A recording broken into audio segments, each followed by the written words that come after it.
institutions like governments or large corporations, and we move towards a different style of social organization, interaction with our fellow human beings, one that's based on decentralized peer-to-peer ideas and based on voluntary association. And that's basically what's at the heart of Central Texas Mutual Aid Society. I'm going to be talking about that big picture, how that can benefit our lives and how it can benefit the broader pursuit of a genuinely free society, which I'm hoping everyone in this room is probably united in the mission that we would all benefit if we lived in a more free society, or if you're like me, a totally free society with 100% liberty, 0% tyranny and institutional coercion. I'm also going to talk about this concept that I've been kicking around that's really an older concept. It's come about in different incarnations, and that's what I'm calling freedom cells. Other people, like left anarchists, for example, refer to them as affinity groups. You could call them tribes. There's this movement based in Arizona called the Titania Society. They call their small groups octologs. Basically, the idea is uniting with small groups of around 8 to 12 people, forming mutual aid compacts with one another, helping one another to achieve common goals, and then organizing and agitating for the creation of other groups of 8 to 12, where those groups unite in a larger group. And then from this little map, which I'll explain here in a sec, this diagram, it could eventually turn into a large group of people, and we can effectively assert strength in numbers and hopefully create an environment where we're able to assert our individual sovereignty and achieve collective liberation. First, I want to just give a little background on myself and how I came to believe that a pursuit such as this would be in our best interest. We all have limited time and energy, and if someone wants to be an activist or wants to bring about a change in society, you can only do so much, and I think exerting energy in this particular area, in this direction, could really help us to achieve our goals and hopefully find freedom in our lifetime. If not our lifetime, maybe my kids or your children or the next generation. Hopefully it doesn't take another century or two, but it very well may.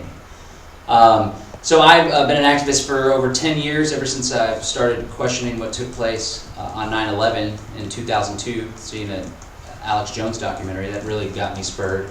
Before then I was a rabble-rouser in high school and tried to organize. A friend of mine and I actually started the Student Anarchist Front. This was before I really understood anarchism, what that meant, but it sounded cool. I was in high school. I got busted by the principal. But 9/11 really rattled me and got me involved in the whole 9/11 truth movement and trying to educate people about some alternative views of history and major world events, false flag terrorism. From there I got political, got interested in the Constitution, did some organizing on campus at Texas State. Ron Paul, I was turned on to him in 2007, and that's what introduced me to libertarianism and encouraged me to be more political. We founded a political action committee here that's still around called Texans for Accountable Government, which is doing great work. And at this point, activism became more of a passion for me. And we dedicated a lot of hours, myself and other people, to lobbying the local government and the state government, trying to create more freedom, less government. But even though we were relatively successful compared to other libertarian political organizations, we had little minor victories. They were really empty victories because while we may have reduced the expansion of government in a relative sense, in reality we didn't reduce government or limit government intervention into our lives. We just prevented more government. And in the time it took us to take one step forward, and all of the energy and the limited resources and people putting in money and people staying up late doing signs and organizing and doing phone banking, we may have one small victory which could be seen as a step forward, but in the time it took to do that, we've already taken 100, 1,000 steps back with the expansion of government at every single level, local, state, federal, county, and then all sorts of other cultural tyranny that exists. So I began to be a little dumbfounded and disillusioned with the political activism. And also education too. I've been doing podcasts, radio, and educating people and swelling the ranks of the liberty movement, of the freedom movement, of the broader group of people that are working for change for the better in society. A lot of education seemed to be falling on deaf ears, or the people that would be educated and become aware, of, quote unquote, awake of what's happening in the political landscape, would just hop into this big political contingent where, again, we're asking our masters if we could have, for a little bit more freedom. Can we just have a little bit more freedom, please? But we're still, in the end, working within this system that I believe to be fundamentally flawed at the core, that institution being the state government. So I began to explore what other options could be for finding freedom. And around this time I met my lovely wife, Catherine Bleich, and she was on the same track, having started the Political Action Committee in Kansas City. We both were united on our activism for Fusion Center. So you could say that Janet Napolitano brought us together. God bless that woman.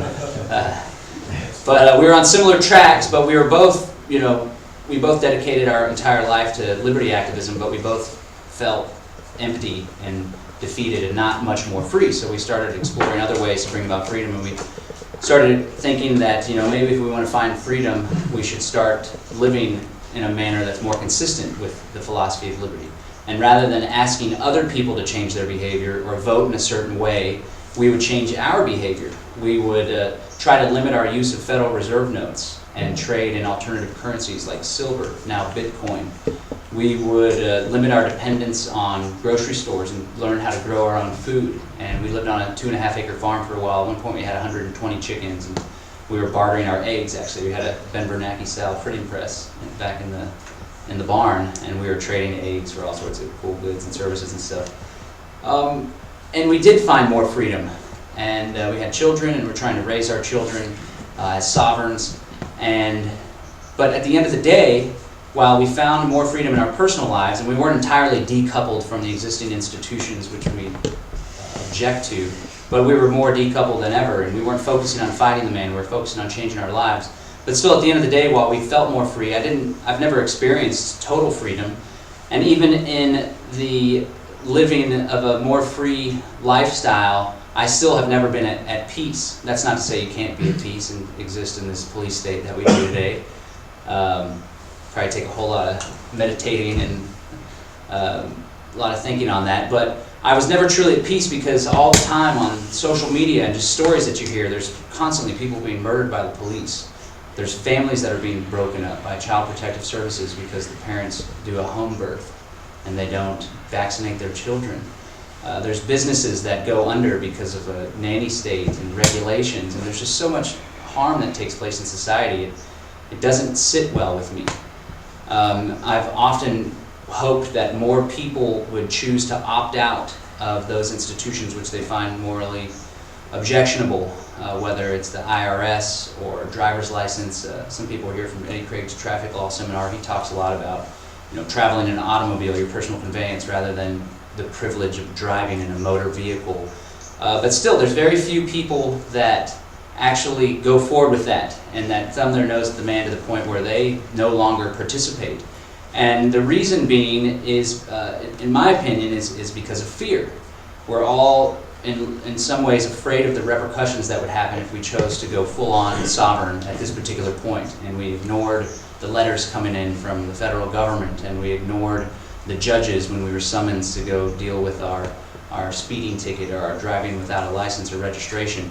And that's understandable. The government goons, they're very scary, and they kill people, and they do things that seems to take out the human element altogether. Like, I know a lot of these police officers, they go home to their family, and I just don't think I think they've been so programmed to not question the repercussions of their actions that they just plow on forward because they know they're going to be taken care of when they retire, and they don't want to lose their job or stand up to the thin blue line. But there is a very big human impact that takes place. And so I started, for the past several years, I've been exploring, well, what can we do to alleviate this fear and make people more comfortable in the exercising of their sovereignty? And I started thinking, well, there's strength in numbers. If one person stands up and defies an unjust law, he's a lot more likely to get crushed by the powers that be. If 10 people stand up, it's a little harder. If 100 people stand up, if 1,000 people, so on and so forth. And so part of the reason why I think this concept of freedom cells and small decentralized groups is extremely important, and part of the reason why I think we ought to organize a new institution that provides for our wants and needs in a peaceful manner, not a coercive manner, call it the Central Texas Mutual Aid Society, call it what you will, is because I think we need a institution, a mechanism that can hopefully someday provide, act as a shield from external aggression and provide a defense for all of us. And not only a defense, but a disincentive for external agents, be they public criminals or private criminals, to attack us. But on top of that, when I started getting into these ideas of self-sufficiency and growing your own food, my wife and I call it sovereign living, which is moving forward towards self-sufficiency, growing your own food, using alternative currencies, but also not only getting off the grid, but also working to get off the government grid. My initial inclination towards that way of life was in a reactionary way, like, well, the economy could collapse someday, there could be civil unrest, therefore we ought to get prepared, we ought to organize, we ought to have a bug-out plan. But when I started embracing that lifestyle, I began to realize that this is a better way to live in general, in my opinion. Not having to go to the grocery store once or twice a week, but just pulling the food right out of your garden. Likewise, this idea of freedom cells and this concept of organizing through mutual aid and mutual defense, not only does it have a wonderful benefit and it serves the purpose of hopefully preventing aggression against participants, but in my opinion, more importantly, it provides a means of fulfilling our common wants and needs and doing so in a manner that's peaceful. And I'm hoping that we can show people that doubt that you can organize society peacefully without a nanny state or a big paternal police state. We can show people that you can do it. It does work. And if we organize ourselves and if our numbers grow to the point where we can point to an example, because everyone says, oh, anarchy, that's never worked throughout history. There's a couple little, like medieval Iceland and a few little obscure things. There's some Spanish anarchists during the Spanish Civil War. They were crushed by the fascists. But I don't know why I used my Borat voice. But we can point to a real-world, modern-day example. Well, you may think it doesn't work. We're giving it a try. For the past 3 years, we've had 2,500 people plus that have peacefully organized, at least with one another. So that's why I believe we need this idea. People that desire change, that want to see a more free society, if we continue to rely on the political institutions in order to bring about that change, I think we're going to beat our heads against the wall. Ron Paul's movement called itself the Ron Paul Revolution, which is great and fine and well, and I love Dr. Paul and everything that I was able to learn from him, but I think this idea of his incarnation is let's go take over the Republican Party and get my son elected 4 years down the road. But just the idea of working within the political channels in order to bring about change, I think it could be a revolution, but when you examine what a revolution is, the root word is revolve, which is a series of circles and cycles. And I'm afraid that even if liberty-minded people were able to take a foothold in the institution of government, it would only be a matter of time before they would become the same a-holes that they had just thrown out. Meet the new boss, the same as the old boss. So I think in order to really fulfill our goals and not just get trapped in an endless cycle of revolutions and throwing out the bums and putting in new bums only for the new bums to become just as bad or worse as the old bums, I think we need to try something different. And people call it direct action, call it anarchy in action. People call it agorism, which is revolutionary market anarchism. But I think if we shift our focus from reacting to this system and instead proactively building a new system, we could potentially find freedom in our lifetime, or at least set the stage for people that are predecessors to find the predecessors before or after? People that are before. So what's after? Progeny. Progeny? Our progeny, the future, our successors. Our successors, that's the word I'm looking for. Hopefully our successors can build upon the work that we've started, that people started before us, and find total freedom someday. So to share with you a sort of infrastructure or a system that I believe could fulfill this function of building a working alternative now, today, that's where I get this concept of freedom cells. I've been kicking around the idea in my head of organizing in small groups and then building small groups of small groups and then large groups of small groups, so on and so forth, for a while. It's just an idea. And then I went to this Agorist event in Minnesota. And the guy that was one of the main organizers, his name's Nick Ludwig, and he actually has a little small group revolution zine pamphlet kind of deal. And I read that, and I heard that idea, and I was like, man, this is an idea I've been kicking around. So it started popping up from here and there. He had, in his little zine, he talks about how early Christians used this small group idea in order to do their missionary work, and also how Leninists used this idea in order to spread communism. the strategy is what's important. People can use it for various ends, but it's proven to be an effective means to whatever ends the group may adopt. So I heard that idea. Then around the same time, shortly thereafter, Stuart Rhodes started calling for these small decentralized county response groups to come about and encourage these. I forget exactly what they called them, but it was essentially the same concept where people would organize into small groups at the county level, and they would provide a means of not only resistance but more importantly natural disaster relief, and they would organize and they would provide mutual aid essentially. So I heard the idea again. I was like, man, something's up with this idea. I keep hearing it left and right. Then I went to Libertopia in San Diego, California, and was speaking there, and there was a gentleman there by the name of Bob Podolsky, who's made his career as of late studying this concept of small groups. And he worked alongside this gentleman named John David Garcia, who studied and basically did a whole lot of research and came to the conclusion that groups of people are most effective and creative when they number 8. It could be a little bit less or a little bit more, but once you start getting 10 or more, the creativity drops and people start butting their heads. There's not a clear path towards the same goal. And it's the same thing. You have a small clique of friends. You can stay friends, for decades. But you start branching out, and somebody turns into a jerk. This person betrays this person. Maybe somebody sleeps with the ex or whatever. Who knows what happens? But it all breaks apart. And this concept is effective not only for social organization, but also if you own a business. There's a guy that speaks at the Voice and Exit events. If anybody's been to one of those, he organizes he has this whole company that's based on this decentralized cooperative ownership concept, and it's all decentralized, so it works. And it's a large company with tons of employees, so it can work in anything. Even the people that are politically lobbying would be able to execute this plan. And rather than sending 100 people on one day to say, we want constitutional carry, or we want marijuana decriminalization, you break the group of 100 into groups of 8, and those groups of 8 can then show up. 2 groups of 8 could show up on the same day, split up into groups of 4, and talk to all the people. It'll maybe seem like there's more people involved. And then you could assign a group of 8 to go every other day, so you could have constant pressure throughout a month to make it appear as though there's people from all across the state that are so interested in this that every single day state legislator's office is getting visits. So this concept could work in several different ways, and I think the best way that it could work is through social organization, building the systems out. So basically where it starts is you unite with 8 to 10 people that you consider your closest friends, allies, family. Preferably everyone's on the same idea, but not everyone has to share the same political philosophy. And one thing, we did this once. Our group fell apart, and we had some internal drama and problems, which we learned a lot from, and I have some strategies on how we could hopefully overcome that moving forward. But one of the first things that we did was come up with 4 mutual goals for everyone in the group of 8 to work towards. Those goals were everyone in the group should have 3 months food supply.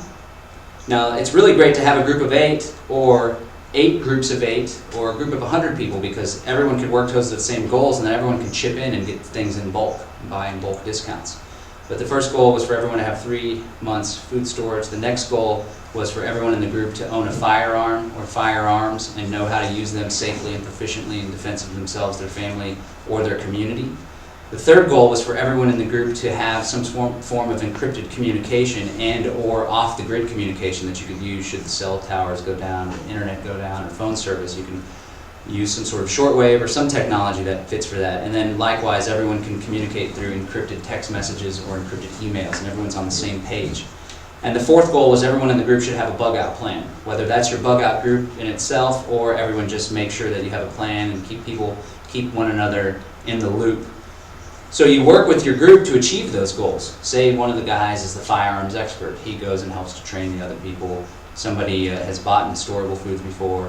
You could also encourage everyone to at least plant a garden. Start with one garden. If you live in an apartment, start growing some tomatoes in your backyard.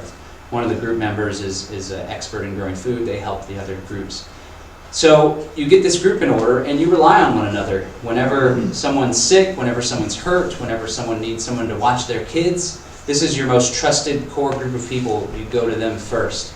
And we start building it up. And you'll find if you just have a group of 8, they could meet once a week, once a month, regularly. Maybe they already hang out. It's likely to have dinner with each other. You stay on the same page, you help one another. You get into a groove with that, then you spend some time agitating for the creation of other groups of 8. And at this point, we can all help one another to achieve those same 4 goals, or maybe groups come up with a different goal and we share ideas from one another. But imagine if we have 8 groups of 8. We now have 72 people. Or to make it simple, like I have here, imagine if we find 10 groups of 10. Now we have 100 people. With 100 people, we're able to get bulk discounts when we buy our food. If somebody, eventually we use this system in order to opt out of systems that we find objectionable or useless, like Obamacare, for example. Eventually we could use a system like this to build our own mutual aid, decentralized insurance network, where we have a common pool that everyone pitches into, and everyone pays out for certain emergencies, or whatever that ends up looking like. The different groups could even sign contracts with one another in order to have this be legit and enforceable. But say someone breaks their leg and they're not involved in any health insurance program, and they don't want to go into debt, getting a loan from a bank, or go into debt to the hospital. You go to your group of 100, you put an alert out, you say, hey, I'm crowdfunding to help. Last month I chipped in for this one and this one. We all help one another. There's reciprocity, ideally. If someone's engaging in the free rider problem, then, I don't know, we can kind of shame them a little or lean on them. Or maybe somebody can't afford to pitch in dollars in those particular areas, but they provide value elsewhere or whatever. That's all up for these different groups to determine. By now we have 100 people, we start pushing for the organization of these other groups of 100. Maybe 100 is in Southwest Travis County, and there's another 100 in Bastrop, or maybe it's just totally scattered. I would recommend being in close proximity to your group, although that's not necessary. It's certainly helpful. But by the time we have 10 groups of 100, we now have 1,000 people. And we can provide considerable aid for one another, considerable support to one another. At this point, and even at any prior point, we can really start providing resistance. And so, again, there's two benefits, in my opinion, to this type of social organization. You have the ability to fulfill your wants and needs in a more effective, more efficient, more equitable, more just manner. There's no need for coercion or hierarchy, or to rob from Peter to pay Paul, or to rely on some bureaucracy or social welfare program in order to help you. We can help ourselves better, and we can show the world that we're helping one another in a better way. And we can engage in philanthropy to help those that aren't participating in our social organization. The other one that I've talked about is a means of resistance to state aggression or private aggression. A disincentive is what I'm hoping. So the idea is, imagine you have 100 people, 1,000 people, all united on common front. I should preface this with making it clear that I am a peaceful activist, and I don't agree with the initiation of aggression. I do believe that human beings have a right to defend themselves from aggression, and I don't think that it's necessarily a good idea for someone to just stick to their pacifism and have their face crushed with the boot of the state. I think that there's going to come a time, maybe we're beyond that time, maybe it hasn't reached. It's actually subjective for each individual when you don't just sit and take it like so many people do, but you fight back. Of course, having strength in numbers will make that easier, but I am an advocate of peaceful resistance, and it's my hope that with enough pressure, social pressure, along with messaging and outreach to the community as a whole, we can use this system in order to find sovereignty and do so in a peaceful way. So somebody gets arrested, they're driving without a license, or they're speeding. You put out a call to the Liberty Bell, which I'll tell everyone the phone number for. It's a network that you sign up, you subscribe to, you call a number, you leave a message, and that message is then transmitted via text message or email to people's phones or computers, and everyone can be alerted. We had it going about a year ago, and it went down, but I just got it fired back up, so I'll share the number for that. You get pulled over, you call the number, you say, hey, I'm pulled over here on MLK and 35, I just left this great Freedom Cell meeting, I can't wait to organize a Freedom Cell of my own, but I'm pulled over right now. And wouldn't you know it, I've been driving without a registration, or whatever. You call the number, and you have 1,000 people in this area. Chances are, if you have 1,000 people that are listening, somebody could show up and film. Somebody could be leaving the same meeting. Somebody could live right down the road that's part of your network. They show up, they videotape. You get the ticket, you fight the ticket, you use Eddie Craig's method, or you just hire an attorney, or you just go and use common sense against this this terrible state, which oftentimes if you fight it, you know, there's a greater chance of winning if you fight it than if you just pay the damn ticket, which is a total loss. And pretty soon you fight the ticket, maybe you go all the way and you appeal it, you're held, you bring your group of 1,000, maybe me and Kat come with our kids to the municipal court, which we love to do, and they hate it when we bring our kids there because they like run up and down the halls. But we say, well, if you don't want us to bring our kids, then quit ticketing us and forcing us at gunpoint to be here. So the idea is our group starts to gain a reputation in the eyes of law enforcement or bureaucrats, legislators, any government officials. The police officer, maybe we have a little bumper sticker that we have on our car. It's a little symbol for our Central Texas Mutual Aid Society. In New Hampshire, where they're doing the Free State Project, which is their goal is to get 20,000 liberty activists to move up to the small state of New Hampshire, which happens to have the same population as as Austin Metro. They already have like 1,500 activists that are up there. They have a little metal-plated chrome porcupine. That's their symbol, the porcupine. And it's on the back of their car. And they do have that reputation already, especially since they've been having a lot of legislative victories up there. People know what the porcupine means, and they know who Free State Project participants are. A lot of progressives and Democrats don't like them because they're gradually rolling back the size of the state successfully up there, which is exciting. But we have something like that, and the cop pulls you over, and maybe at this point they're not just going to let us go like the idea is down the road. They just leave us alone 10, 15, 20, 2 generations from now. But at least they know, they instantly think, okay, I'm dealing with one of these people. In many instances, they're already trained to think that, oh, I'm dealing with someone now, I'm going to bring up these predispositions that have been trained into my head through Department of Homeland Security and FBI trainings, that this person, if they say these certain keywords like right to travel or you have no authority over me, then they say that this person's a sovereign citizen, and now they're instantly on alert, and they've all seen the video of the guy getting out of the car and his son getting out with their rifles and firing away on the cop. They have a predisposition. We're hoping to have a completely different predisposition than that, because everyone in our group, I hope, would commit to peaceful interaction in these particular instances. But the idea is they know that this person is gonna, they're not gonna resist, they're not gonna use violence, but they're not gonna cooperate. They're not gonna make it easy for the cop. They're probably going to have someone show up within a couple minutes with the video camera to film the interaction, and they're going to take me to court. So I know no matter what, I'm going to end up having to go fight them in court.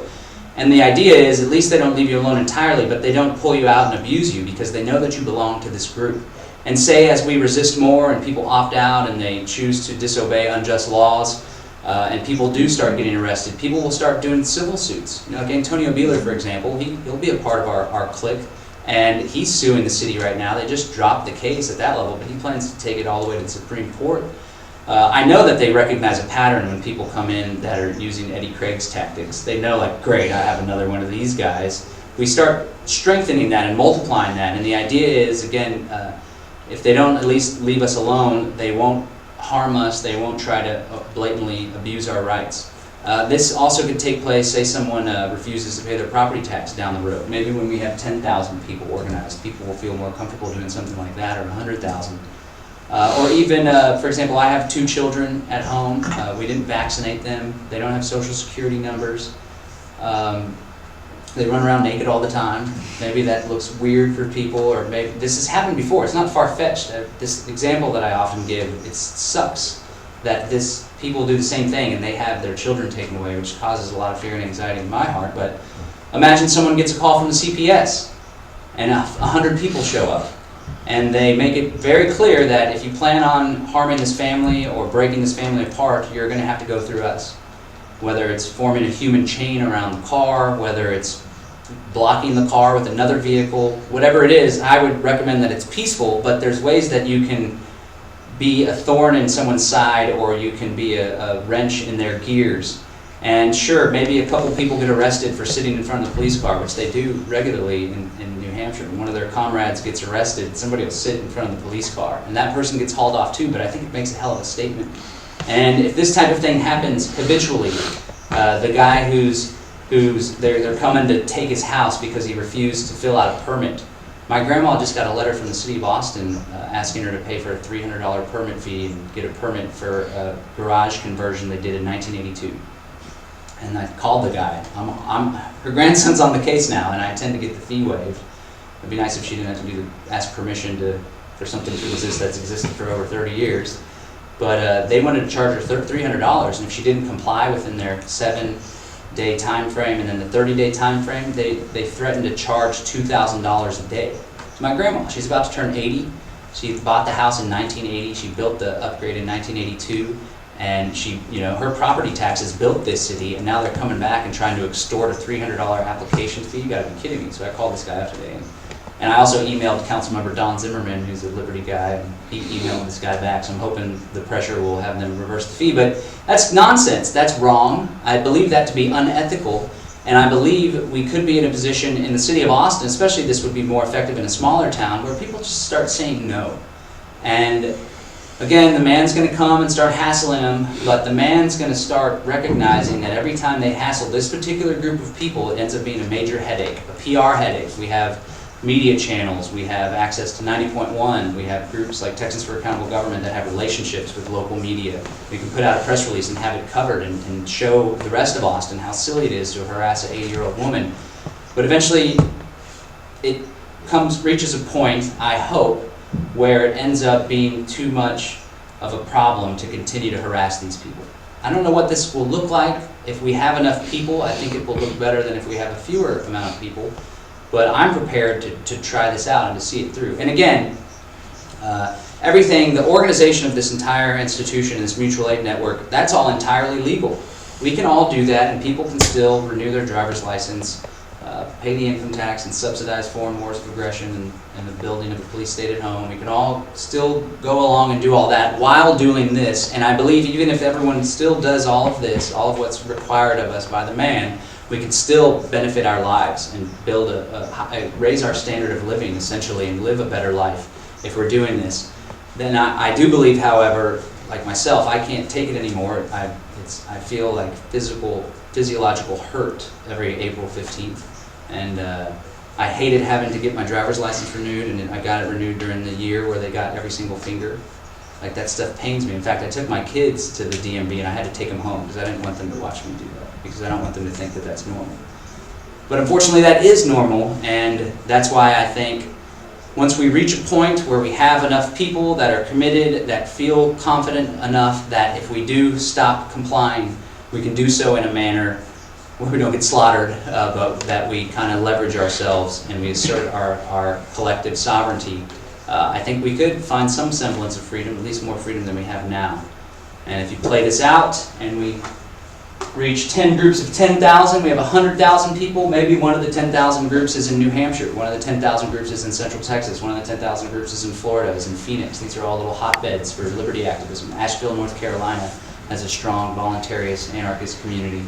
We all organize ourselves. Maybe this goes global. And by the time we reach a point where we have 1 million people, or better yet, 10 million people, that's 3.33% of the U.S. population. It was like 3% of the people that fought the American Revolution. Notice they fought a revolution throughout the old powers, put themselves in as the new powers, and then you had the Whiskey Rebellion. Just shortly after that, they were crushing peaceful Appalachian mountain men, George Washington at the behest of Alexander Hamilton, and that's, like, people want to say, we need to return to the Constitution. Well, that may or may not have been a constitutional act according to some of the ways you can stretch some of the Article 1, Section 8. But it's my hope that once we reach a critical mass, we can collectively opt out and do so peacefully. There's a couple other strategies where we can kind of give ourselves insurance policy, so to speak.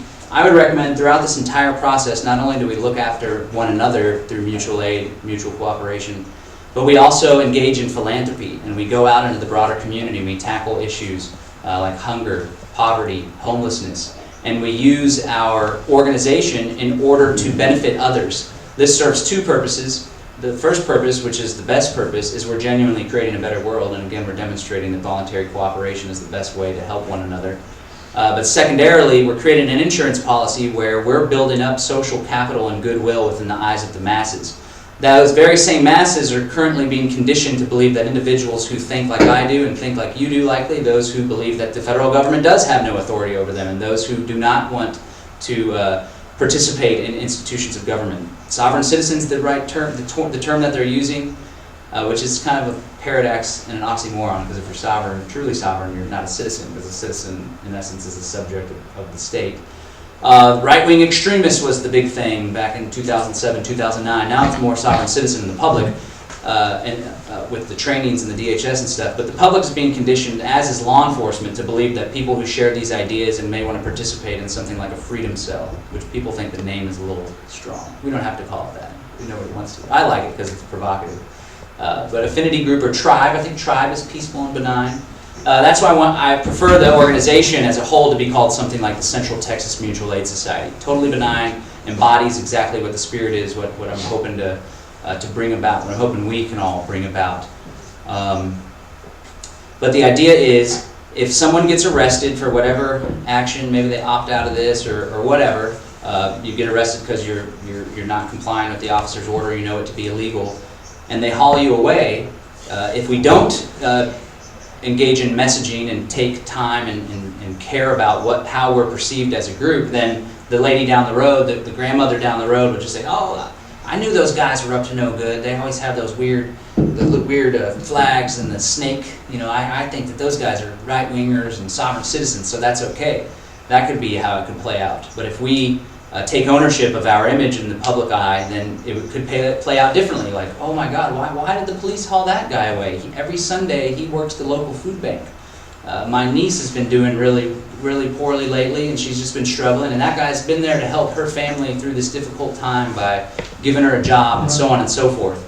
So the hope is we can gain a reputation where we actually are seen as better people than these government thugs that are harassing my grandmother and that are, they claim to be helping people through social welfare programs, but in many instances they're just lining the pockets of their friends, like affordable housing in Austin, for example. Like, who do you think is going to get the development contract to build this affordable housing? And since when was $1,100 a month considered affordable anyway?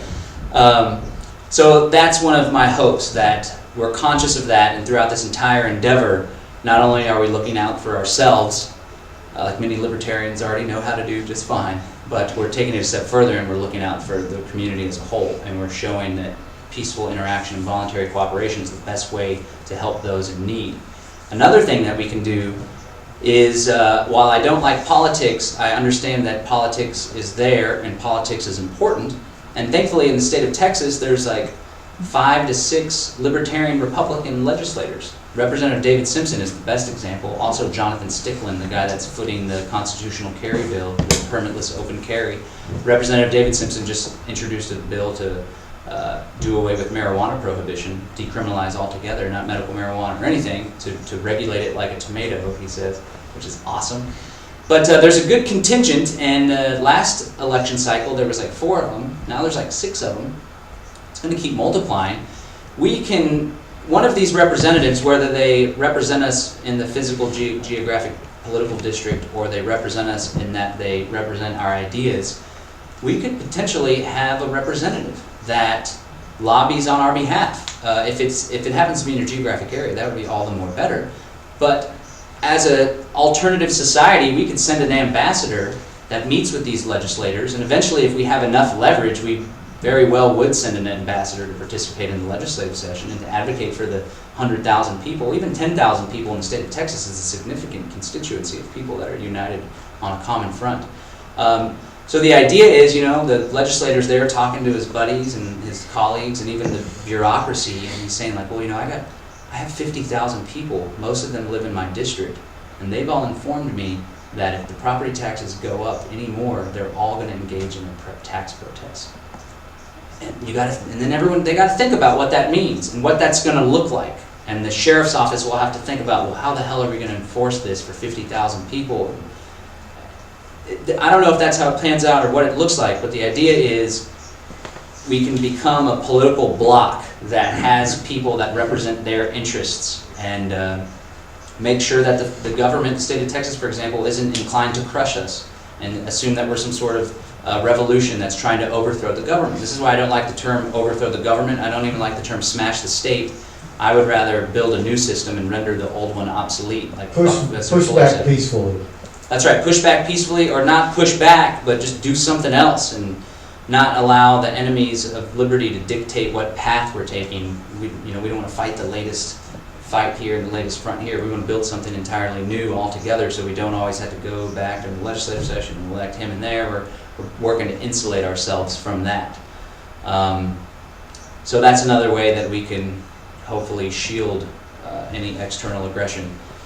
Who knows, maybe the group grows large enough and we have a footing and representation in the community to where we one day sign a Declaration of Independence. And there's 50,000 people that sign, you know, like, we hold these truths to be self-evident.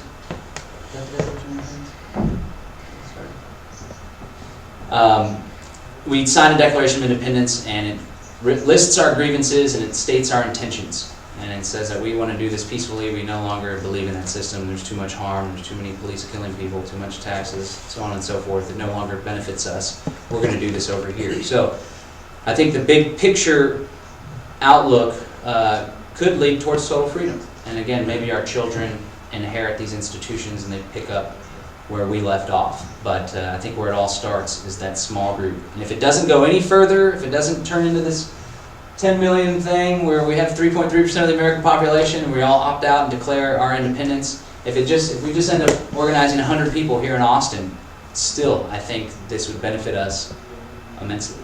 So that's the idea, and I'd love to take questions and discuss, and people think it's a good idea, want to start a group, already know people that could, or have any recommendations or ideas or whatever.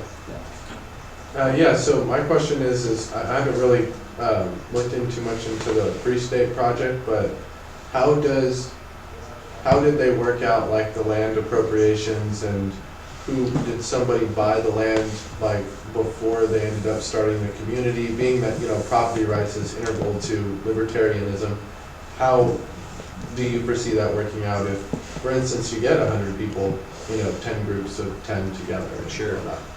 Their movement is encouraging people to move to New Hampshire as a whole, to either move on to a farm. There's a couple farms that are somewhat like intentional communities, but mostly people are inhabiting the cities, or people are moving to Keene, a smaller city where there's a lot of civil disobedience activism. So it's not a movement to move on to this piece of property and form our own community there. It's a movement to move libertarians to the state of New Hampshire to engage in agorism, start businesses, raise families, and to leverage their numbers to change the government politically towards more freedom. And they've managed to do that. They've actually reduced the budget the past few years, and they have like over 24, there's like 13 or 14 actual Free State Project participants that are elected in the State House, and there's like 24 that are Libertarian Republican style, even some Democrats that are elected as well. Another component, and I'm glad that you asked that because it reminded me, another thing that we're doing that's kind of in conjunction with the Freedom Cells and the Central Texas Mutual Aid Society is called the Sustainable and Autonomous Communities Initiative. And we're going to be facilitating meetings where we bring people together that are interested in building an intentional community or eco-village. And instead of just existing in the existing communities and doing all this from there, you can have Freedom Cells that purchase pieces of property together and do so in really small county governments outside of the big cities, or whatever the hell they want, but I would recommend getting outside of the big cities and a county government. So we're going to hold meetings regularly where we facilitate this conversation and we help to link people up that are looking to do just that. Maybe it ends up being 50 people that all go in on one massive piece of property. Maybe it ends up being 5 groups of 5 that do different ones. That's something that we also want to facilitate. That's called the Sustainable and Autonomous Communities Initiative. Yes? For about a year and a half now, I've been building something. It's like a software way of organizing what you're talking about. Cool. I got the domain names. They're called freetribes.com Nice. and freetribes.net. All right. And Same the page. general idea was almost identical to what you're talking about, is that you would have a tribe and you'd start out regional and invite people into your tribe, and then the tribes would interconnect infinitely with any number of tribes anywhere for economy of scale and so forth. And when you joined a tribe, you would list what things you want and what things you have to offer, primarily what things you have to offer. Yes. And then like a Bitcoin value and or a karma points value next to that. And then people could search for and link up to, like, if you grow this thing, somebody wants it, someone else grows this thing, and so forth.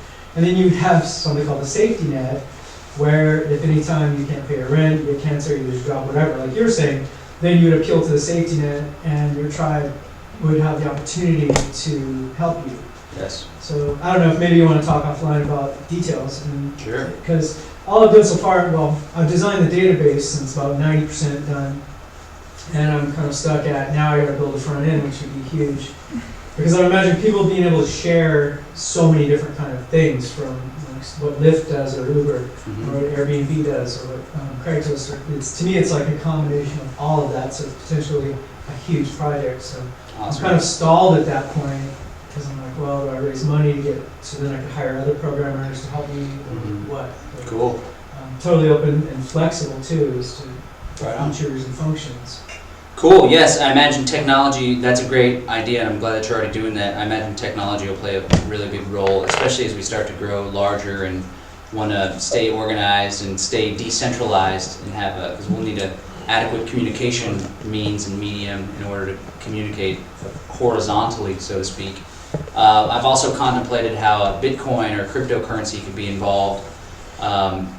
Is everyone familiar with Bitcoin? Imagine these days? Basically, it's a peer-to-peer digital currency that uses encryption, and it uses mathematical functions in order to ensure there's no fraud and Bitcoins aren't copied and spent more than once. And it exists in digital form, either on a computer hard drive or on an internet website or on a smartphone, and exists in a wallet. And it started in 2009 by someone using the pseudonym Satoshi Nakamoto. Could be a man, could be a woman, could be a group of people. It was put in a white paper, and then the open source software was put out to the world, the program, and from there it took on a life of its own. And now it's being adopted. It allows people to transfer value between one another without the need for a centralized source like a government or a bank or a Visa card. And it allows you to do so in a manner where you can feel confident that the transaction is authentic and people aren't spending the money more than once. And so the beauty of the system is it came up with a way to ensure that people aren't spending their same Bitcoin twice or 3 or 4 times without having to have a ledger that like Visa will hold or a checking account will hold. And all of the information and the property that people have in Bitcoin is held in what's called a blockchain, which is a massive public ledger where every single transaction that's ever taken place through the Bitcoin network is kept on this blockchain.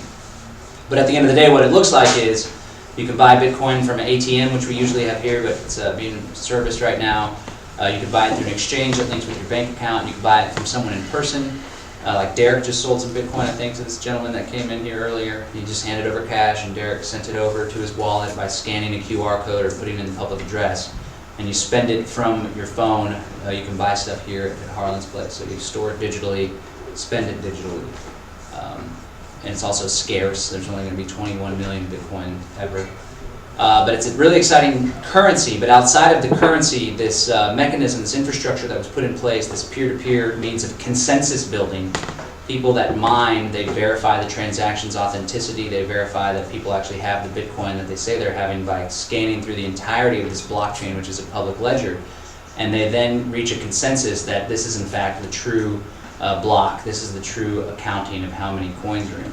That concept can be applied to different aspects of life and of business, from smart contracts that have different rules in them, and only money can be unlocked if rules are satisfied, to encrypted communication. There's somebody that's using it as a decentralized rideshare program, kind of like Lyft or Uber, except there's not a corporation for the city government to lean on or for the state to lean on. It's decentralized. People can participate of their own accord.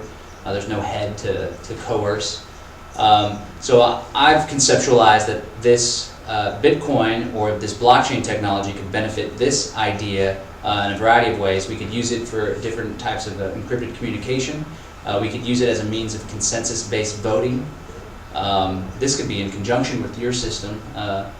And everyone, you form a group of 8, everyone gets assigned a token. That token is used as a voting tool. Only when all of the 8 tokens vote yes is that token then able to be transferred to a broader voting base. That could also be used as a means of creating, what do you call them? It's an account where you set money aside for an escrow. It can be used in an escrow, for example, if someone has a fund to heal their broken leg, everyone can put money in the account until it comes time to pay the hospital bill. The money's secured there until people sign off on it, so on and so forth.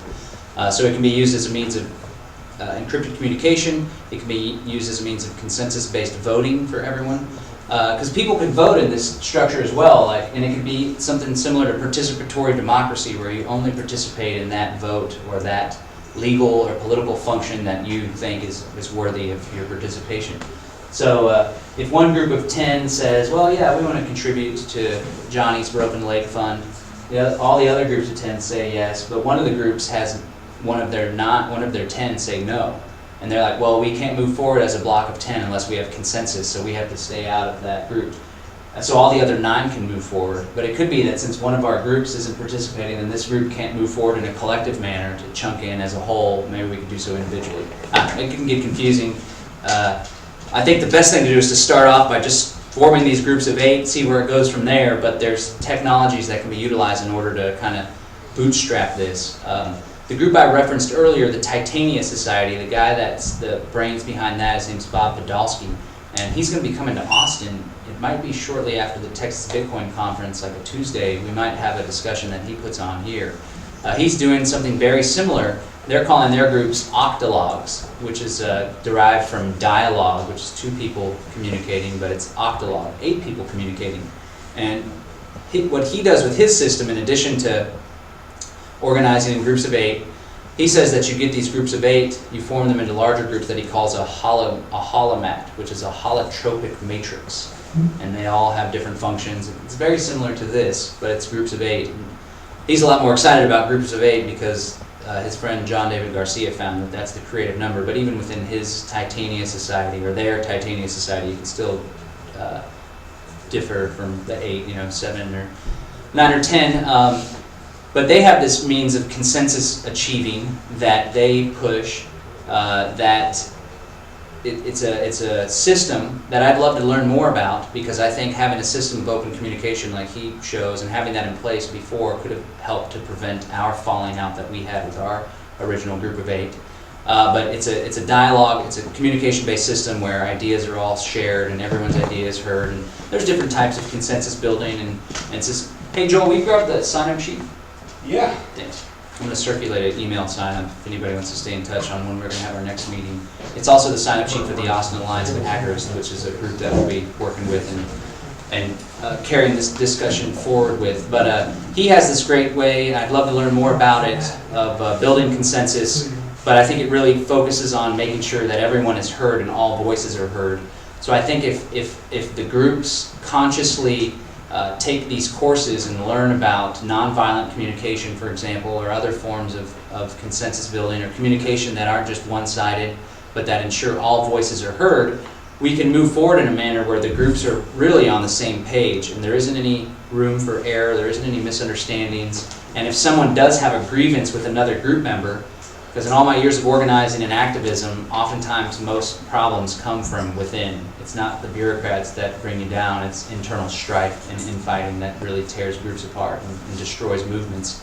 Unless the FBI comes around with their counterintelligence program and forces that by having agents come in. But I think if we're conscious about this type of open dialogue, we can prevent these types of disputes from coming up in the future. And if there are disputes and differences of opinion, we can have a mechanism already in place where we go and solve these disputes. It could even take the form of, like, in each group of 8, one person's known as the wise man that people go to originally for disputes. Or if you have a group of 8, you can't solve your dispute, you go to the next group of 8 for an outside party that is indifferential to your groups. Or if you have your group of 100 or 80 or 72, there could be a few people within that group that are just known to be good arbiters, and everyone in the group of 100 goes to them for assistance.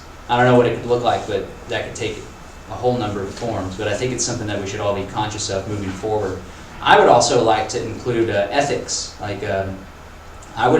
certainly didn't sign the existing social contract that says just because you're born within a certain geographic area, you're compelled to follow all of the laws, whether you like them or not. I didn't sign the Constitution, although I did name my son Lysander, but I don't think the Constitution has any authority. It's something Lysander Spooner wrote about. But I wouldn't mind signing a social contract that was in line with my values, like non-aggression principle, fraud is wrong. I would even like to have some ethic about nonviolent communication, because there's a lot of in the liberty movement, I've come to find, I know this group here extends beyond that, but in the liberty movement, there's a lot of a-holes and jerks. And just because someone shares the same political philosophy doesn't necessarily mean that they're a good person or you want to go have a beer with them. But I would like to see an ethic in the group where we all hold each other accountable. One thing I'd like to see in my close peer group, my wife and I are peaceful parents, and we believe that spanking or aggression, corporal punishment is wrong.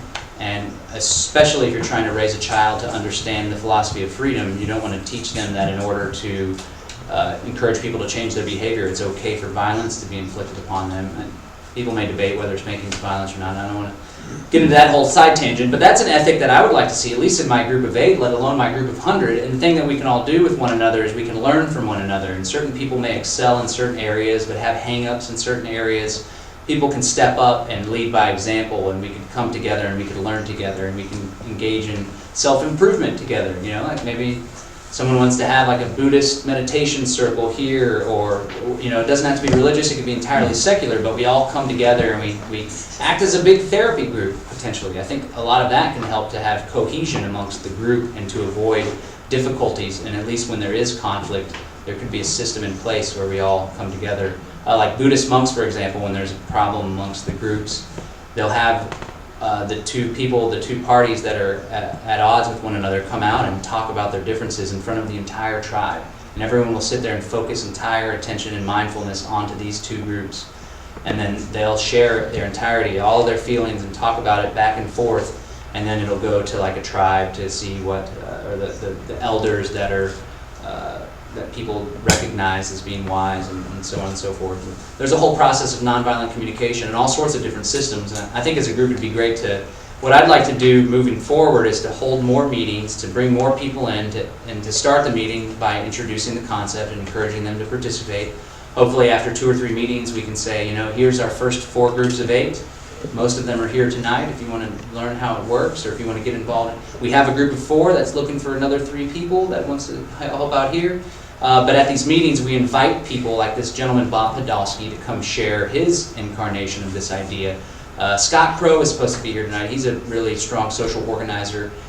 He's spent a lot of time focusing on these horizontal organizations. He could provide some insight to us. Maybe someone from Oath Keepers could come and talk about how they are carrying out this concept of decentralized peer-to-peer groups. And we can pick and choose what works best for our groups. Some groups of 8 can have different rules and guidelines and norms than other groups of 8. And like, for example, each one of these groups of 10 or an entire group of 100 could have one rule set or one function. Another group of 100 could have an entirely different function. But those 2 groups, while they do different things, could agree that, well, there's one thing that we think is really important, and that's security. So while we may not chip in on you guys' healthcare insurance program that y'all have running, your decentralized peer-to-peer health insurance, we do want to chip in if there's a natural disaster. And we want to work together with our group of 1,000 for everyone to chip in on a fund for A, B, and C. And again, these programs, like you have your tribe's website or some sort of blockchain-based consensus voting, could help to determine, well, we didn't get consensus to participate in this fashion, but we did get consensus to participate in this fashion. And again, that's a concept called participatory democracy. And I hope, like, my core crew is libertarians, patriot movement, people that hang out at this bookstore, Bitcoin people. But I'm hoping to spread this idea from kind of a generic basis where groups of 8, small groups of 8 is an effective way to achieve a common goal, and encourage the left anarchists in town to participate as well. You know, maybe they don't like our capitalist way of doing things, or they don't like that we exchange value using a currency, but they do like that we help and deal with police abuse by organizing rallies and supporting people that get locked up, or they do help that we help the homeless community every year, and we participate with their group, their little mutual aid society with these functions. But not with these functions, that's totally okay. Yes? Did you have a comment? Well, I was just thinking about the dynamics of the educational process. Mm-hmm. That it would start slowly, maybe, because it's unfamiliar to me. I'm just taking it in big chunks right now. But there's going to be a point where a lot of new people are going to be coming into this, and they'll be seeing how they can fit in. They'll be bringing new blood, and everybody's going to be on a learning curve. By the time you get a little ways down the road, the dynamics could be increasing. I mean, it could be exponential. Mm-hmm. And so there's no real limit to what how fast it can develop. Yeah, I think it's an idea whose time has come, and everyone that I share it with is really excited about it. And I think if we remain open, it can go. Really, the sky's the limit. The dynamics will shift and change. The ethics will likely change. I think it's important to have a code of ethics. That's another thing about the Titania Society. They have an expressly written out code of ethics. Much of it is just common sense, anarchism, voluntarism, and how people ought to interact. You know, contracts are important, and telling the truth is important. Non-aggression is pretty much at the top. But they have their own code of ethics. So I think it'd be great to have a code of ethics. I'm not looking forward to participating in the meetings to write that code of ethics out, because maybe it'll be a good example, a good training thing, though. We come up with some sort of consensus-based, and I think it should be consensus-based. Robert's Rules of Order will not be welcome in my group of 8. If anybody's done any politicking, Robert's Rules of Order is a total headache. And at the end of the day, something can move forward while 49% of the people in the room, 50%, 49.9999999% of the people in the room don't want that to move forward, but it moves forward anyway because there's a simple majority.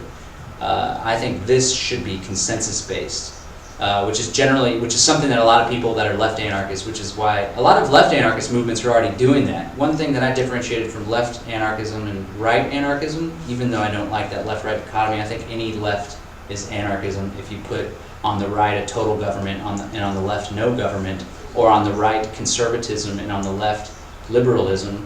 Liberalism in the truest sense of classical liberalism, from the root liber, L-I-B-E-R, which means free. Conservatism, which is like a throwback to the old order, the old way of doing things, of hierarchy, feudalism, the modern incarnation of feudalism that we have today. But people that are of the left anarchist thinking focus more on social organizations and social mechanisms, where a lot of people on the right, libertarians and even libertarian anarchists, are often focused in a reactionary paradigm on what can we do to push back on government, or what can we do to protect our property rights. And a lot of it is in an individual sense, especially with objectivism playing a big role in the development of modern libertarianism.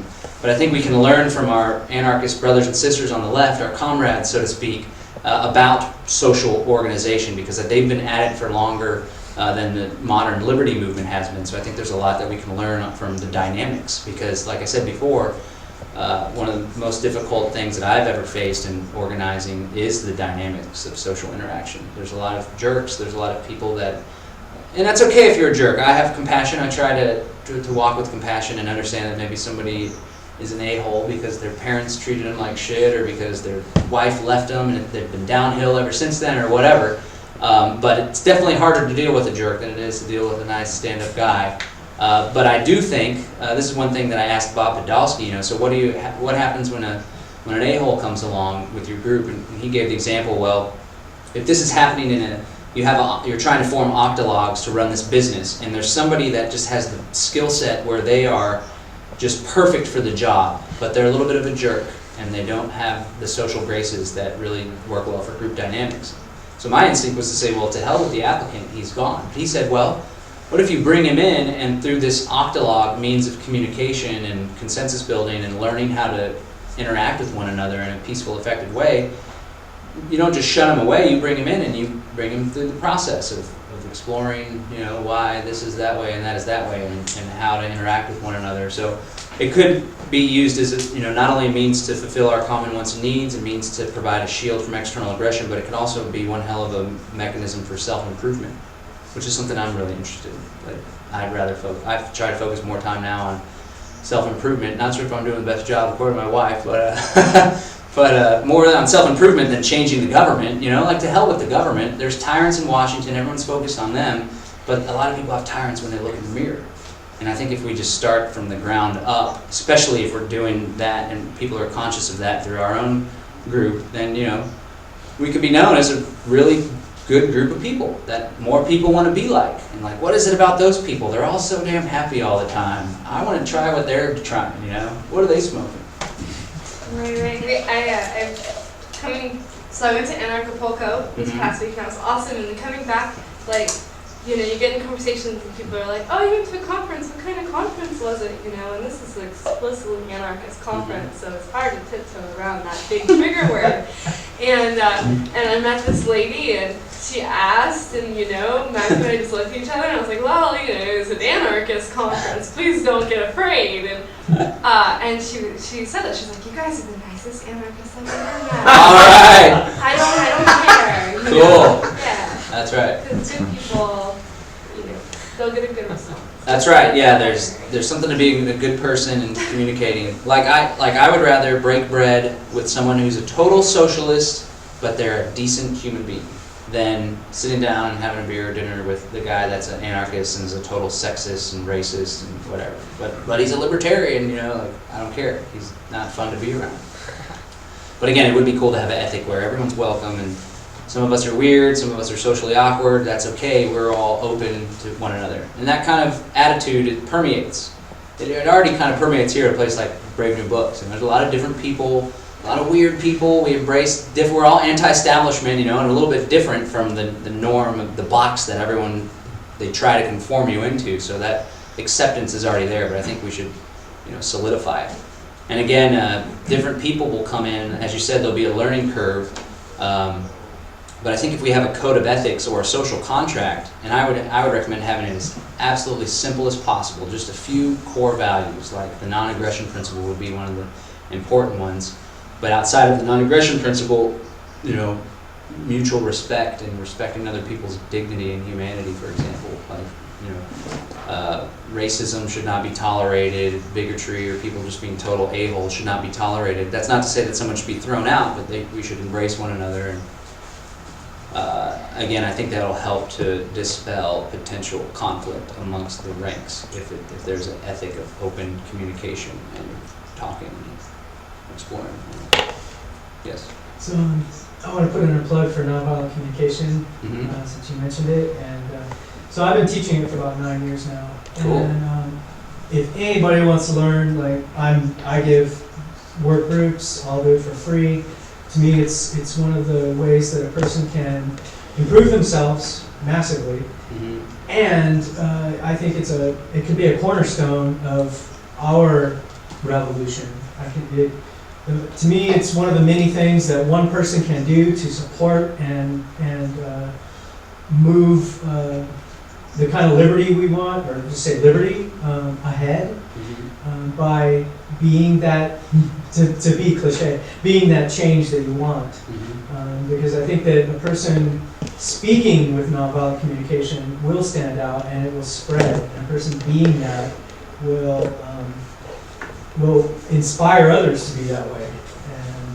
And you know, I envision a whole generation of people, children growing up, speaking, or actually first comes just recognizing their own needs, and having the courage and the practice to express those needs.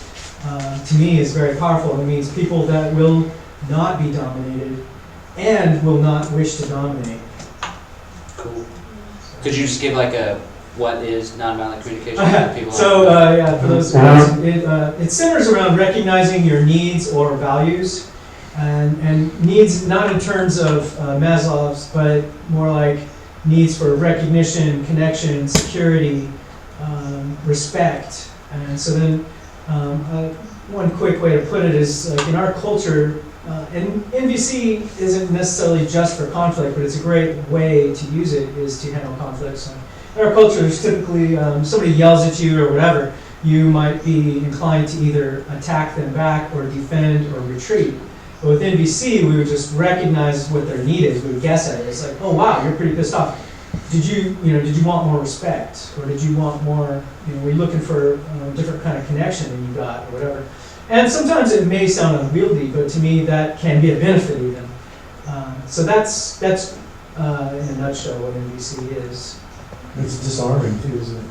I found that it can be, most of the time. Sometimes people get pissed off. I mean, I've learned to recognize that it does advocate for digging deeper, because you're asking a person what their needs are.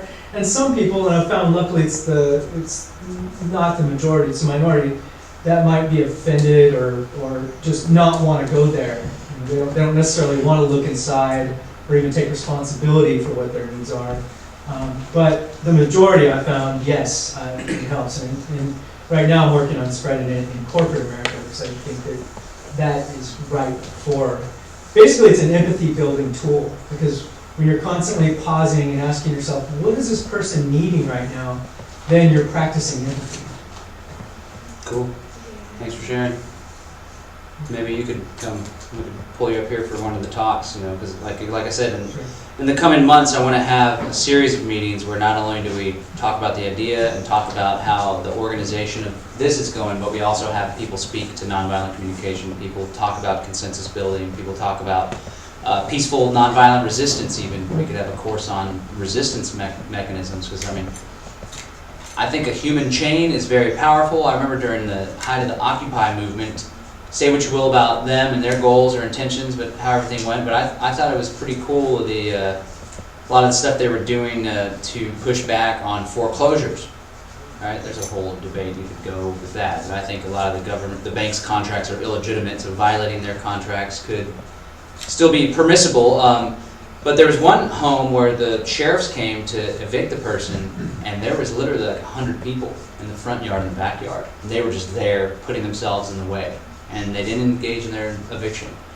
Maybe, I'm sure the cops came back the next day, and eventually people give up. But if you have enough people, and if you have a game plan, and if you have practice, maybe we could insert ourselves into a situation and create a disincentive for the authorities to move forward with whatever their plan was, I guess. Okay, so everything sounds real good, and being that most likely the meeting's winding down today, what's your idea for action that each individual here could take to start this process off? The first and most important thing would be to go home, or on the way home, or now, mingling and networking. Let's start these groups of 8. Think about who could be in your group of 8. Most people, when you say like a group of 8 people that you're close with and you trust, people start popping in your head, And if there are people that are lone wolves, then we bring the lone wolves together. People that don't have a network or just moved into Austin, those people can unite together and build together. So I would think, and these meetings can serve that purpose, because there are a lot of people that don't have bigger networks and that are new to town. What better place to find people that are into like-minded things than at these meetings? So that would be the number one takeaway, to go back home and build a group of 8 and then bring them to the next meeting. Gotcha. All Yeah. right. Yes. Hey, my name. I'm a little sick, but my name's Mac. I support Freedom Cells. I'm here to see what happens and try and help anybody I can, and become friends with more people around here. I'm good with computers, and I want to host some privacy workshops in the future. Cool. Privacy. We have a lot of good technologies now that can help protect relationships and agreements and communications from outside third parties inserting themselves in without asking. I'm around here a lot. I already know some of the people around here. I'm happy to help you in any way I can. I've got lots of great raw materials at home that we're trying to get rid of, if you like to build stuff. Yes. So, yeah, when I was envisioning Freedom Cells based on, I had heard about it from John some time ago, but I imagined, ways for people around here to have skills and resources that they'd be interested in sharing or trading, and for there to be a really good bottom-up kind of, hey, yeah, there's somebody here that has something that you want to borrow for a week, or a skill that you might need help with. You might need some plumbing done or some cabinets remade. Somebody in your cell or a nearby cell around here could help, and it would be a really good one-to-one agreement, business and trade, without having things like licensing or taxes or, I don't know, other crazy stuff involved. A person-to-person creative investment culture, good stuff.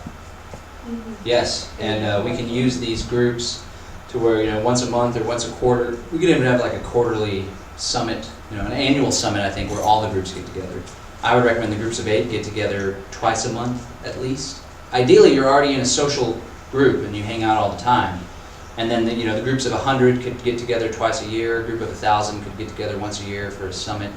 But we could all get together and regularly have skill shares, where Matt puts on a course about everyone, let's all get encrypted, and the first hour talks about how to do it and why it's important. The next hour we make sure everyone that's in the room is encrypted. Likewise, everyone should have a Bitcoin wallet and explore that. Everyone should explore silver savings. We go out to the gun range together and everyone gets some range time in, or you just go with your group of 8 regularly. I could certainly use some learning on how to deal with motor issues and stuff like that. There's people like Martin Pennington, who's always here. He could teach people a class. This was being organized here a while ago. It was called Skillshare. But we could use these groups as an opportunity for self-improvement and for expanding our knowledge base altogether. And then within one group of 100, there'll probably be a couple attorneys. They could be the attorneys where everyone in the group of 100 goes to. You can have a whole directory of the different skills that each individual possesses. That's right. Where they can, work Plumber, somebody just recently bought a whole lot of, I'm not big on antibiotics, but I guess it'd be good to have antibiotics in a crisis or whatever. So, okay, we all know that within this group of 100, so-and-so and so-and-so are stockpiling this, We'll call it ammo. They just got a ton of 9mm rounds, we can buy from them at bulk, or we know that if shit hits the fan, they're gonna have the ammo stock and they can distribute it, hopefully before the shit hits the fan. Yes? I'm sorry, you may have already touched on this a little bit, but what's your opinion on property taxes? I think they're wrong and unethical, just like any taxes. So I think this, you never really own your land if you're always having to pay a fee. There's stuff called like a lloydial title, which people dabble in. Not sure how much success people have had in that, but it could be a way to have sovereignty over your property. But I think that a mechanism like this could, paying property taxes could very well be one of the first taxes that people could stand up. If you get 1,000 property owners in a given geographic area all to collectively say, no, we're not going to pay our property tax, or better yet, I like the idea of paying paying the taxes in proportion to the services you use. I think it could be a good middle path on our road towards total freedom. We could say, you know what, I use the roads, I'll pay the gas tax. I use the parks, I'll go ahead and pay for the parks. Me and my brother play Frisbee golf every once in a while. I like the fire department, they do great work. They're just, they don't beat people like the police do. I'll pay for the fire department. Okay, so alright, so I owe 15% of my taxes. I'm not going to pay for health and human services because I don't regularly go get HIV tests. I'm not going to pay for the police department because I can perfectly take care of myself and I have a freedom cell to help defend me and call when I need help. So we kind of say like, alright, it's a compromise. We'll pay for the services we use, but none of the other ones. Of course, the appraisal district and the state aren't going to go for that in the least bit, but if you have 10,000 people doing it at the same time, it's going to be a total headache. So I'm opposed to all taxes and all coercive institutions or systems, and that's why I'm really excited about something like this, because I think we could have the strength in numbers to do it. The other, to hopefully opt out and do so peacefully. Thanks, John. You did Thanks great, for coming. man. Appreciate it. The other alternative is to spend decades working within the political system to try to bring about change. In the meantime, everybody's participating in that institution too. If we want, everybody could go around and give their name and let other people know if they're interested in forming a little cell, or if they are looking forward to going home and doing one or whatever. Hey John, when you're talking about buying food in bulk, what are you talking about? You talking about like going to Sam's and just getting larger amounts like that, or are you talking about like going directly to the manufacturer? Sure, I was specifically referring to food storage, like buying bulk food that you can store for the next year or two in the case of a crisis. And who would you go through for something like that? There's companies like eFoods Direct. They sponsor the Liberty Meat. Maybe they would get it. Can you get food real cheap? Can you buy in bulk from them? Yeah, a lot of services that provide storable food, they have a bulk discount. So even having 8 people buy at once, we could get 20-30%. Take it a step further, get your 100 people to buy at once. Yeah, I was just gonna say it doesn't need to be in a specific amount. We could just, if all of us in this room right now put in X amount of dollars towards it, Sure. we could get a whole lot more bang for the buck than everybody individually. Same thing with wholesale ammo purchases or anything. Yeah. we could all do it. That's Are good. you interested in buying food not for long-term storage, but in pooling resources with people to buy, foodstuffs for the next month or something like that? If Would it that be makes something? sense, Yeah. if it makes sense, why not? You know? Yeah. Could do I that know I too. spend a lot of money on food. I don't know very many people that eat like I do, but. Right, it's definitely things to be had if you buy crates of stuff. Yeah, for sure. You could buy storable food or the normal run-of-the-mill grocery stuff. Like I know you eat really healthy. That shit's expensive. You could get a case of, what do they call it? The amino acids. Anybody ever use that? It's like a soy sauce replacement. Brags. Yeah. Stuff's kind of pricey. Everyone. If we have 10 people that buy it at the same time, we all buy it in bulk. Maybe it's cheaper, and then we distribute it. Could be easy. We could potentially use the bookstore as a place where people come and sign up. And it's like, well, everybody signed up, and if we use Bitcoin escrow, you sign up and then you put your money in the escrow account, and it isn't until we get X amount of dollars that it goes out of the escrow account, and that could be one way to do it. Hopefully, the price isn't too volatile. If you ever have a Bitcoin group that wants to buy something, love to set up contracts with that. So we could use that for just about anything. Anybody else? Anybody want to introduce themselves or share any ideas or thoughts, questions? My name is Scott Swain, and I brought some cards. I didn't bring enough for a huge group, but whoever first comes from the server, they're called empathy cheat cards that I'll give out if anybody wants them. And also, there's a volunteerist, if anybody knows about meetup.org, I think it is, there's a phone app. Voluntaries, you can search on there for voluntarism or voluntarists. I think they're called the Voluntarist Group of Austin, and they meet every 2 weeks at the Austin Java near 10th and Lamar. And I forget which meeting's coming up because I've been out of town for a while. But they're a good group to, if you want to show up and talk to other people that are totally voluntarists, anarcho-capitalists, and I intend to bring them in here, or some of them I think know about this, but they're not all of them. Cool. I'll come to a meeting and share the idea. All right. That's every other Monday that they meet. Cool. Any other questions, comments, thoughts? Yeah, so I came in the second hour. Sorry. What is are these lecture meeting things, or are these meetings? I don't know. I came in, I was kind of expecting like a circle and like dialogue, and like it was a lot of like, it was set up like a lecture. So I'm wondering, like, and you talked about bringing in other speakers, which is totally cool. And I'm wondering if there's like a component of this before like octologs really take off and get started to practice and experience what that group dynamic might be like in something that's not precisely 8, but is held here in that context. Sure, yeah. This meeting I want to just give an intro, but the future meetings I want to be more dialogue, workshop style too, like where we're actually getting down to the nitty-gritty organizing. And this gentleman, Bob Podolsky, which I talked about, he's the one that does the octologs. He's going to be here in Austin sometime after the Texas Bitcoin Conference. So early next month. He's going to be at the Texas Bitcoin Conference. So I'm thinking maybe the Monday or Tuesday after the conference, we have a meeting with him here, and we can discuss the octologs, and we could do experiments and actually try it out and test it out. But I'd like the future meetings to be like, 30 minutes at the beginning to introduce the idea and maybe to bring up the speaker that can give his advice and stuff, and then the rest of the meeting will be open discourse and building and organizing. Cool. John, I was just going to say, it'd be kind of nice if, as far as making these groups up, if somebody said, this is what I'm interested in, and this is what I want to try to do, and this is why I need more help than what just me can do. And then people would kind of rally around that, just come and bring up the food thing, whatever. Make it easier to decide, who you're on psychologically on Sure. in the group with before you making the group up. Yeah, and you could be in a separate group of 8, but then there's a need for people to come and everyone wants to learn how to garden, or people are really interested in learning how to shoot firearms. So you could still have like your core group of 8. You could go form another group with 8 people that go to the range once a month.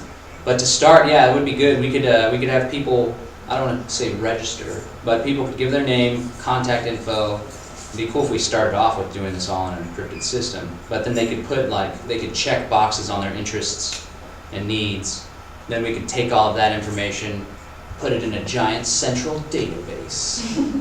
Any way we could do it decentralized and stay peer-to-peer, consistent, encrypted, that'd be great, but create a system that matches people up after that, right? So you put in what you're into, you put your needs, and then it matches you up with other people that are interested in growing food or that are interested in traffic law, so on and so forth. Yeah, that would help for sure to have something like that.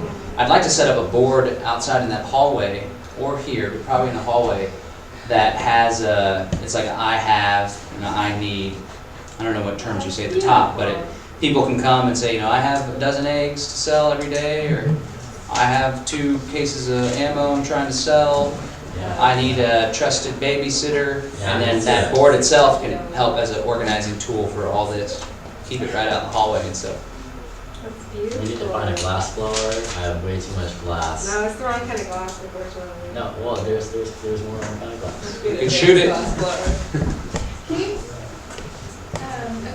Can you give me a go-to resource for something that maybe a speech or a presentation you've given before that kind of introduces this idea to others that I might want to talk to about this afterwards, because it's articulate as you are on the subject?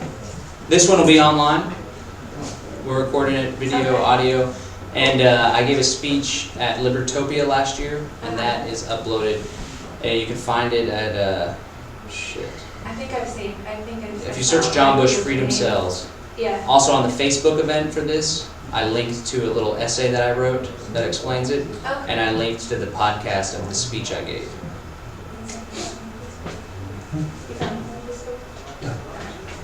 And I just want to bring up to this small group there. I belong to another group called Design Build Live, DBL. You guys familiar? I don't know if you've heard of them.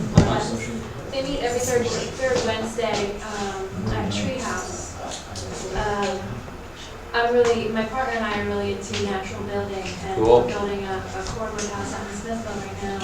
I'm going to a workshop. So they hold free meetings every 7 o'clock third Wednesday at Treehouse on various subjects around natural building mostly. Cool. But I'm going to a workshop this weekend on building using non-dimensional wood, so cedar logs, which are plentiful, especially in these last ones. That's So this if weekend. anyone's interested, yes, this Saturday, this holiday. I have to go. It looks really So cool. Cool. where is that? Design Build Treehouse? Live, just go to Google DBL. Build your own home. They meet at Treehouse every third Wednesday, because they have workshops once a month. So the thing this Saturday is with DBL? Oh, cool. It's a Westgate. Treehouse is at Westgate, yeah. Yeah. Derek, did you have something? Oh yeah, I was just gonna, just throw out a couple of ideas, because some of the things you mentioned are some of the things we're working on in Houston. We actually have a skill share this Sunday for car maintenance. Nice. We meet once a month, and a lot of these ideas, like I was telling you earlier, we're gonna incorporate some of these, and some of these things we've just kind of naturally started to do over a couple of years, different projects. But we've been doing skill shares for a couple of years, and they range from Spanish to how to make your own soap, how to can your own vegetables, knot tying, social, like online security. As I said, this Sunday is like a car maintenance class, and just basically we meet every month and organize different actions from community gardens to like outreach or protests or online things, whatever the project is, whatever people want to work on. And we try to do at least one skill share a month, and so somebody within that group of people, who's actually, I've never met him in person, he just follows the group's activities online, and said that he would like to, him and his wife would like to offer this class at their house, and I told him we would host it and put it out through our network, and basically he's offering to teach people things that will save them $100 to $150, in their own out of their pocket from doing it themselves. And also he explicitly said that his wife's going to be doing some of the work, because they want to show ladies that car work is just as much for them as it is for guys. So it's just really cool to see those ideas happen and see how, and we're going to film it, of course, and we'll put it online, and hopefully other people can use it that way. And that's been something that we've been doing for a while now, to just literally take the skills that, I fully believe that everything that we're looking for is right within our communities, and these freedom cells, I think, are going to allow that connection to happen easier by just facilitating that. And then another thing that you were kind of mentioning that is in the works that would help out everybody just all over, because it's going to be through phones. I'm helping with a couple other people. Basically, I'm helping promote the idea and get some funding for it. But we're building an app. It's pretty much mostly built now, and it's got a couple of different functions to it. But one of the main functions would be you could create a profile on this as, say, like your profile says what skill set you offer or what product you have. If you sell your own food that you grow, or if you are a craftsman of some kind, if you make jewelry, whatever it is, you could put the product that you have available, and also what you're looking for.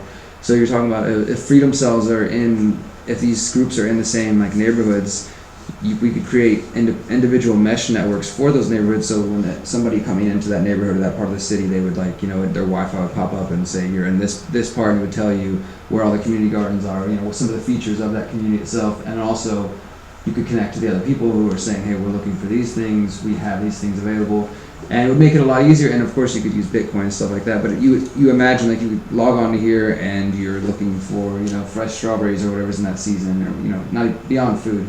And you search for that, and it'll show you people within a certain mile range, whatever you choose, that are available, that are also on this system, and you connect each other and go about facilitating the exchange whatever way you choose individually. The system itself would just be helping organize that. And there's a whole other aspect we have that would be like a profile for community gardens and farms, for them to be able to market what their product is so that people could connect to them as well. So I think those technologies are going to be very influential in helping facilitate these connections and these freedom cells growing. And I'm in Houston, so if you guys know anybody else in Houston who's interested in these ideas, we'll be doing them out there as well. Cool. They in Houston could be one of the 100 that link up with our 100 in San Antonio, 100 in Dallas. Before you know it, we have 1,000 here in Texas in general.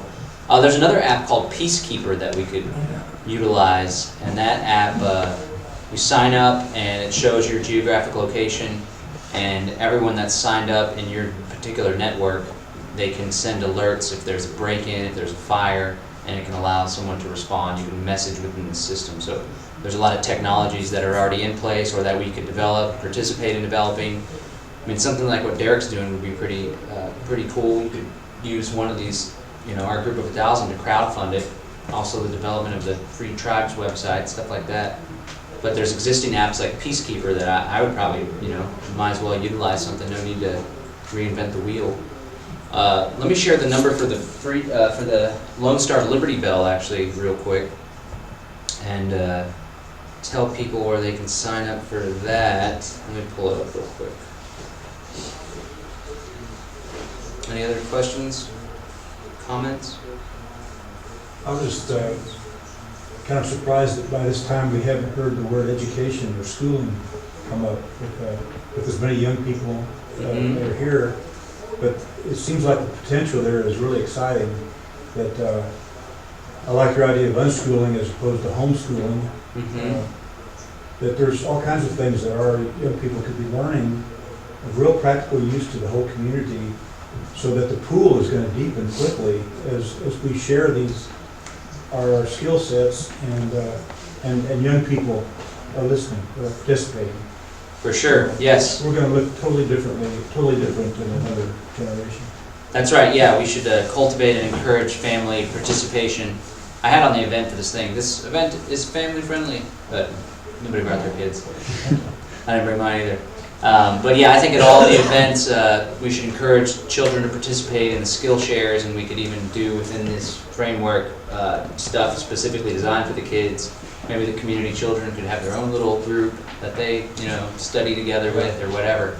But yeah, always cultivating the next generation, I think, is really important, because I think the current generation or the current generations in existence, a large majority of them are a lost cause when it comes to desiring total freedom. A lot of people think that the status quo is perfectly acceptable, which is okay because that's how they were conditioned. But I think we're really going to see the change when the current young folk, as long as they are, allowed to be themselves and allowed freedom, the freedom that I never had growing up, the true expression of their sovereignty, then I think when they come into their own, it's going to be a whole nother ballgame. And like our children are somebody's going to try to assert authority over them, and they're going to be like, wait, what?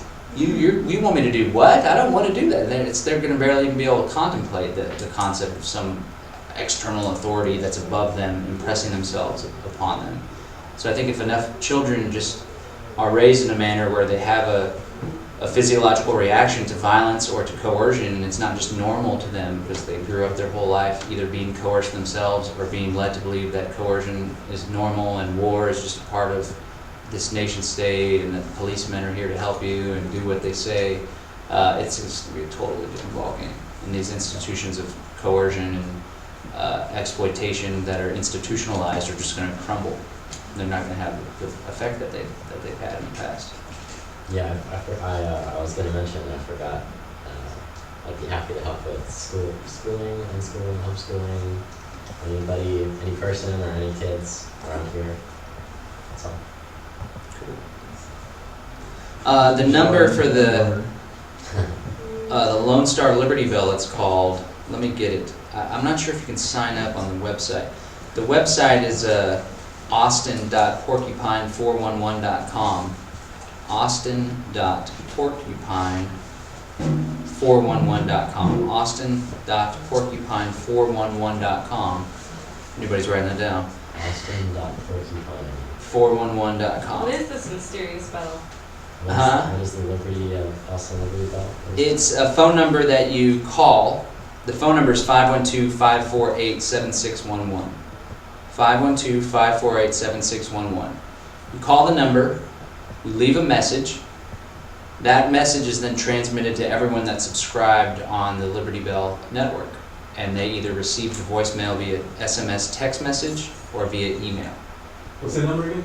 512-548-7611. And we just relaunched it. The number used to be 512-34-UNITE. I handpicked that number because it's 512-34-UNITE. Now this number's totally random, which kind of sucks. 7611, man. You don't know the meaning behind that? You're not in the in club. But the idea is you sign up, you give your text message or your email at austin.porcupine411.com, and then you will be enabled to receive the alerts. And you call the number to give an alert that goes out to everyone else. I'm pretty sure if you sign up there, you'll get the calls from this number, but I haven't tested it out yet because we just fired it back up. What kind of stuff goes around? Calls for help? Reporting like speed random traps. lob? Reporting speed traps was the most common use, and then it was used heavily by the Peaceful Streets Project and a lot of their cop watching activities. Okay. Sometimes people would call with like distress calls from like domestic disputes and stuff like that. It could turn into a social number too if people are partying or going somewhere and so forth. I previously encouraged just emergency and state stuff, or like if you're at a protest and the cops come cracking down, you call. But it could really take on a life of its own. I had to ban a couple people from using it because they constantly called in and complained that the commercial I had on 90.1 started with a police siren. I made a commercial that started with a police siren. Are you worried when you get pulled over? And somebody's like, that's terrible advertising, how could you do that? And they called every single time the message came on and they played it on the thing. So I had to block it. Oh, okay, so you're open to other types of things besides emergency use now. Yeah, I mean, it's, so an event like this is going down, like ring ring, event at B&B 7 p.m. this kind of thing. yeah, I think I'm open to the whole, like, let's see how it goes. If we need to add guidelines later, let's do that. But That's cool. social things would probably Do be you know good. how many people are currently subscribed to this phone system? Well, it hasn't been operational for like 8 months to a year, but before there was probably like 65 signers or so. Not everyone participated. I've been calling and leaving voicemails or complaints. People would call to the wrong number and leave voicemails and stuff, and you'd hear funny stuff on there. Some people would call and ramble. On that old number? Antonio Beeler sure used it a lot. There was even a message that he sent out while he was getting arrested. I'm getting arrested. And then it hangs up. What kind of back-end system do you have running this? This guy in New Hampshire set it up. It's based on the Porcupine 411. Okay. And his name's Michael Hampton. And I don't know, I think he builds all the systems on his own. Because I tried to rig one up myself, me and my friend. We stayed up till like 6 a.m. We finally had a system that kind of worked. It wasn't smooth, it wasn't very nice. So it can be linked up to Twitter too, and people can get Twitter notifications. And from Twitter it can be linked to Facebook, so we could have a Facebook page that populates it. Then you could comment on the message and stuff like that.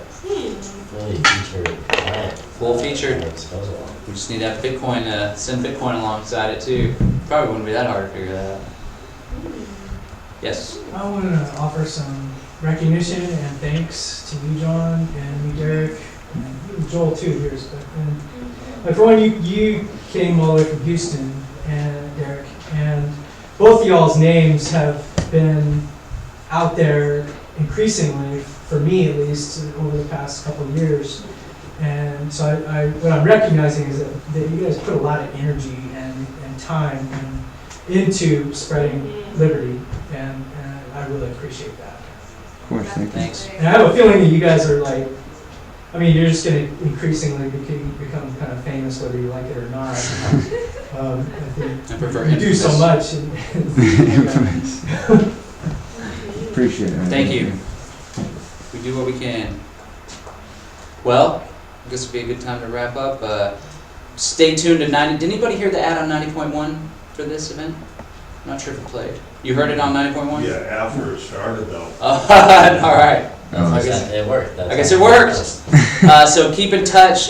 Joel has a sign-up sheet. If anybody wants to sign up, that'll be the best way to hear about the next meeting. I'll probably create a Facebook group for Central Texas Mutual Aid Society. I haven't decided if I want to make it open or closed. Eventually we can have a Facebook page where we can talk about publicly and build our image. We only have so much control over our image though. We don't own our image or our reputation, so we have to covet it and hope it doesn't get tarnished. That's why everyone needs to be stand-up people. And then tune to 90.1 and the Liberty Beat. We'll probably notify when the next meeting's happening. And then again, we're also going to be holding these meetings for the Sustainable and Autonomous Communities Initiative, which will kind of be running parallel to this. That'll be facilitating people that want to buy pieces of land and get off the grid and build eco-villages and stuff like that. And those will probably be coming up in the next month or two. It really rolls off the tongue. Can you say it again?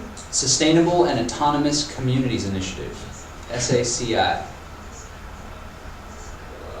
How many people want to start a Freedom Cell? Woo! All right. Well, if everybody in the room started their own separate one, then that would already be like 60 plus people. That's a start. Cool. All right. Thanks, everybody. Thank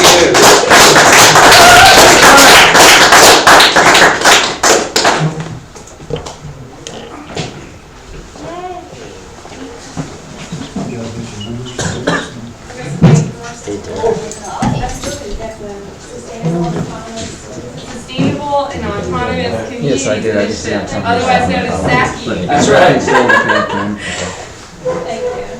Sassy. Oh yeah, well, it's like 3 or 4 minutes long. It should be able to. I attended. Highly. I attended Dallas PDA and Dan